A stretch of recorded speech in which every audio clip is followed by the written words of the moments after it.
എന്താണ് ഈ BAMS? എത്ര വർഷത്തെ കോഴ്സാണ് ഈ BAMS? ഇത് ടഫാണോ സിമ്പിളാണോ? എത്ര ഗവൺമെൻറ് കോളേജസ് ഉണ്ട്? ഇതിൽ സ്പെഷ്യലൈസേഷൻ ഉണ്ടോ ഇല്ലയോ? ഇങ്ങനെ കുറേ അധികം ക്വസ്റ്റ്യൻസ് ഒക്കെ നിങ്ങളുടെ മനസ്സിലുണ്ടാകുമല്ലേ? എങ്കിൽ അതിനുള്ളൊരു സൊല്യൂഷനാണ് ഈ video. So hi guys, this is me doctor Revathi Ramesh and welcome to my YouTube channel. നീറ്റൊക്കെ കഴിഞ്ഞ് എല്ലാവരും നല്ല ടെൻഷനിലിരിക്കുമായിരിക്കും അല്ലേ? ഇനി MBBS കിട്ടുമോ ഇല്ലയോ? ഇനി കിട്ടിയാൽ തന്നെ ഗവൺമെൻറ് സീറ്റായിരിക്കുമോ പ്രൈവറ്റ് കോളേജിലായിരിക്കുമോ കിട്ടുക? ഇനിയിപ്പോൾ കിട്ടിയില്ലെങ്കിൽ മറ്റ് അലൈഡ് കോഴ്സസിലേക്ക് വേണ്ടി സെലക്ട് ചെയ്യണോ വേണ്ടയോ? ഇനി അങ്ങനെ സെലക്ട് ചെയ്യുവാണെങ്കിൽ തന്നെ BAMS എന്ന് വെച്ചാൽ എന്താണ്?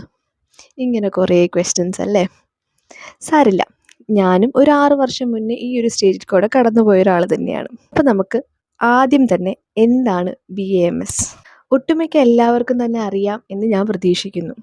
BAMS എന്ന് വെച്ചാൽ bachelor of ayurvedic medicine and surgery. ഇത് MBBS പോലെ തന്നെ 4.5 വർഷത്തിൻ്റെ ഒരു കോഴ്സാണ്, പ്ലസ് 1 ഇയർ ഓഫ് ഇൻറ്റേൺഷിപ്പ്. ഞാൻ 2018 ബാച്ചാണ്. അപ്പോൾ ഞങ്ങളുടെയൊക്കെ ഒരു ടൈമിൽ ഇത് 4 വർഷം, അതായത് ആദ്യത്തെ 3 ഓരോ വർഷം വീതവും, പിന്നെ ഫൈനൽ ഇയർ എന്ന് പറയുമ്പോൾ 1.5 വർഷത്തിൻ്റെ കോഴ്സായിരുന്നു ആദ്യം. പക്ഷേ ഇപ്പം അതൊന്ന് മാറിയിട്ടുണ്ട് കേട്ടോ. അതായത് ഇപ്പം 3 പ്രൊഫായിട്ട് മാറിയിട്ടുണ്ട്. ഓരോ പ്രൊഫും 1.5 വർഷം വീതം. അടുത്തത് നമുക്കറിയാനുള്ളത് എന്താ? ഇവിടെ എത്ര ഗവൺമെൻറ് കോളേജസ് ഉണ്ട്? നമ്മുടെ കേരളത്തിൽ ടോട്ടൽ 3 ഗവൺമെൻറ് കോളേജസ് ആണ് ഉള്ളത്. ഒന്ന് നമ്മുടെ ട്രിവാൻഡ്രം, ഒന്ന് എറണാകുളം ആൻഡ് ഒന്ന് നമ്മുടെ കണ്ണൂരിലാണുള്ളത്. ബാക്കി കുറേ അധികം പ്രൈവറ്റ് കോളേജസും നമുക്കിവിടെ അവൈലബിൾ ആണ്. ഇനിയിപ്പോൾ ഒട്ടുമിക്ക എല്ലാവർക്കും ഉള്ളൊരു ഡൗട്ടായിരിക്കും, ഇത് സിമ്പിളാണോ ടഫാണോ എന്നുള്ളൊരു ക്വസ്റ്റ്യൻ അല്ലേ?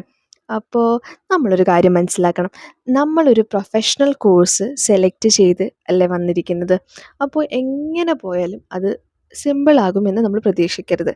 ടഫാണ്, നല്ല പണിയാണ്, പിന്നെ എന്താ പറയുക, പക്ഷെ നമുക്കതിന് നല്ല ഫാക്കൽറ്റീസ് അവൈലബിൾ ആണ്, നല്ല ടീച്ചേഴ്സാണ്. അപ്പോൾ ഓട്ടോമാറ്റിക്കലി നമ്മളത് പഠിച്ച് പൊക്കോളും.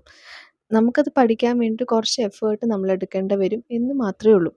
പിന്നെ ഇതേപോലെ തന്നെ എനിക്ക് അറിയില്ലാത്തൊരു കാര്യമായിരുന്നു, ഈ ആയുർവേദത്തിൽ ഒട്ടുമിക്ക എല്ലാ കാര്യങ്ങളും നമ്മൾ പഠിക്കുക സംസ്കൃതത്തിൽ തന്നെയായിരിക്കും. നമുക്ക് കുറേ അധികം കാര്യങ്ങൾ സംസ്കൃതത്തിൽ തന്നെയാണ് പഠിക്കാനുണ്ടാവുക. അപ്പോൾ അതായത് നമ്മുടെ ടോട്ടൽ സിലബസ് തന്നെ സംസ്കൃതത്തിലാണ് ഫ്രെയിം ചെയ്തിരിക്കുന്നത്. പിന്നെ ഇംഗ്ലീഷിൽ നമുക്ക് ഡിസ്ക്രിപ്ഷനും എക്സ്പ്ലനേഷൻസും ഒക്കെ കൊടുക്കാം എന്ന് മാത്രമേ ഉള്ളൂ. ബാക്കി എല്ലാ കാര്യങ്ങളും തന്നെ നമ്മൾ സംസ്കൃതത്തിലാണ് പഠിക്കുക. അപ്പോൾ ഇനിയൊരു ഡൗട്ട് വരാം, ഈ സംസ്കൃത ബാക്ക്ഗ്രൗണ്ടേ ഇല്ലാത്തൊരാൾക്ക് ഇത് പറ്റുമോ എന്ന്. പക്ഷെ അതും പേടിക്കേണ്ട, നമ്മൾ ഫസ്റ്റ് ഇയറിൽ തന്നെ സംസ്കൃതത്തിൻ്റെ ബേസ് മുതൽ, അതായത് ഇപ്പം നിങ്ങൾക്ക് ഒന്നും അറിയില്ല എന്ന് വിചാരിച്ചോ, എന്നാൽ പോലും നിങ്ങൾക്കിത് ക്രാക്ക് ചെയ്യാൻ പറ്റും. നമ്മളെ കൃത്യമായിട്ട് ഫസ്റ്റ് ഇയർ തന്നെ ഒരു സബ്ജക്റ്റായിട്ട് തന്നെയുണ്ട് സംസ്കൃത്. അപ്പം നമ്മൾ അതോർത്ത് ടെൻഷൻ അടിക്കേണ്ട ആവശ്യമില്ല കേട്ടോ. എനിക്കറിയില്ലാത്ത മറ്റൊരു കാര്യമായിരുന്നു ആയുർവേദത്തിൽ സ്പെഷ്യലൈസേഷൻ ഉണ്ടോ എന്ന്. അതെനിക്ക് തോന്നുന്നു ഇപ്പോഴും ഒട്ടുമിക്ക എല്ലാവർക്കും തന്നെ അറിയിട്ടുണ്ടാവില്ല.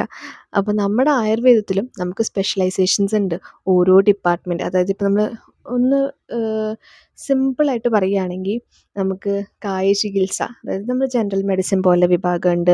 ഓർത്തോപീഡിക്സ് ആൻഡ് സർജറിക്കൊക്കെ നമുക്ക് ശല്യം, പിന്നെ ഒഫ്താൽമോളജി ENT അതൊക്കെ നമുക്ക് ശാലാക്യതന്ത്രം, പിന്നെ നമ്മുടെ പ്രൊസീജിയേഴ്സിന് പഞ്ചകർമ്മ, അങ്ങനെ പ്രസൂതി തന്ത്ര ഗൈനക്കോളജിക്കൊക്കെ, പിന്നെ പീഡിയാട്രിക്സ് നമ്മുടെ കൗമാരഭൃത്യം, അങ്ങനെ കുറേ ഡിപ്പാർട്ട്മെൻറ്റ്സ് ഉണ്ട്.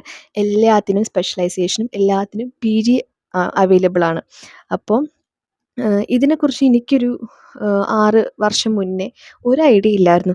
ഞാനും എല്ലാവരെയും പോലെ തന്നെ വിചാരിച്ചുകൊണ്ടിരുന്നത് ആയുർവേദം ഒരു ജനറൽ മെഡിസിനാണ്, നമുക്ക് എല്ലാം തന്നെ അങ്ങനെ ട്രീറ്റ് ചെയ്യാം എന്നൊരു രീതിയിലായിരുന്നു. അപ്പോൾ ഇവിടെ വന്നതിന് ശേഷം മാത്രമാണ് ഞാനും അറിഞ്ഞത് ഇതിങ്ങനെയൊന്നും അല്ല എന്നുള്ളൊരു കാര്യം. പിന്നെ ഒരു ഡൗട്ട് എല്ലാവർക്കും വരിക, നമുക്കിവിടെ പേഷ്യൻ്റ് ഇൻറ്ററാക്ഷൻസ് ഒക്കെ കിട്ടുമോ എന്നായിരിക്കും അല്ലേ? നമ്മുടെ കോളേജിൽ വലിയൊരു കോളേജാണ്.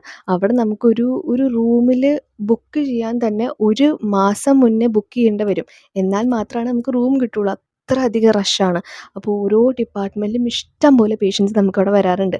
അപ്പോൾ പേഷ്യൻസ് ഉണ്ടാവില്ല എന്നൊരു പേടിയുടെ അവിടെ ആവശ്യമേ വരില്ല. അപ്പോൾ ഇതേപോലെ തന്നെ ആയിരിക്കും എല്ലാ കോളേജസിലും. അപ്പോൾ അതിൻ്റെ ഒരു ടെൻഷൻ്റെ ആവശ്യമില്ല കേട്ടോ. അപ്പോൾ എനിക്ക് തോന്നുന്നു ഈ ഒരു ചെറിയ വീഡിയോ, ഈ ഒരു ക്യാപ്സ്യൂൾ വീഡിയോ നിങ്ങൾക്കും യൂസ്ഫുൾ ആയി എന്ന് ഞാൻ പ്രതീക്ഷിക്കുന്നു. ഇനി എന്തെങ്കിലും ഡൗട്ട്സ് ഫർദർ ഉണ്ടെങ്കിൽ നിങ്ങൾക്ക് കമൻറ്റ് ബോക്സിൽ ചോദിക്കാവുന്നതായിരിക്കും. അപ്പോൾ അതിൻ്റെ ഫർദർ വീഡിയോസായിട്ട് ഞാൻ വേണമെങ്കിൽ വീണ്ടും വരും. So till then bye, see you soon.